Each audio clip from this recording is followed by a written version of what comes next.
On January 5, 2018, 10 men gathered at the Nera hotel in Abuja, Nigeria. They weren't soldiers. They weren't armed. They were teachers, lawyers, professors, activists, discussing the future of their people, the Anglophone minority in Cameroon. That night, Nigerian security forces arrested them without warning.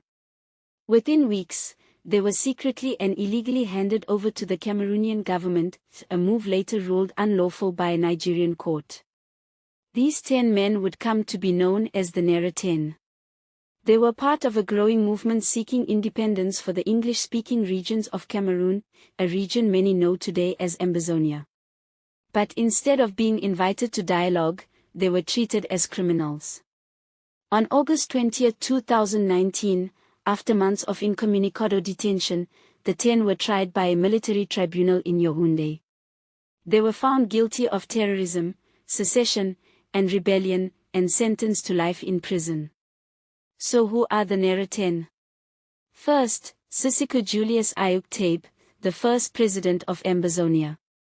An IT expert and educator. Next, Nfongola Nfo, a veteran activist and former government official. Then Wilfred Tasong, a teacher and union leader, who led peaceful protests for Anglophone rights. Che Augustine Awesome, an academic and longtime activist. Dr. Henry Kimming, a senior figure in the Ambazonian interim government. Dr. Elias Ebai Ayambi, a committed activist and strategist. Dr. Egbe Ogok, grassroots leader and advocate. Barrister Blaise Sevidzimbarinui, also known as Shufai Blaise, a lawyer, traditional leader, and human rights defender.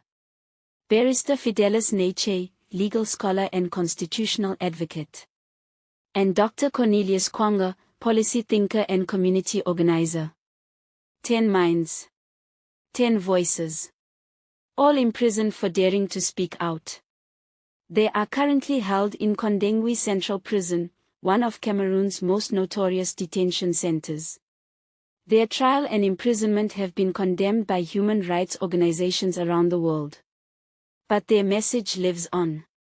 They remind us that the struggle for freedom does not begin with violence, it begins with the courage to speak.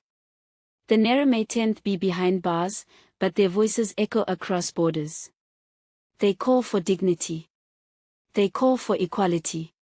And they call on the world not to forget. So we raise our voices with theirs. We call for their release. We call for justice. Because the fight for freedom is not terrorism. It is humanity. Free the Nera 10. Justice for Ambazonia.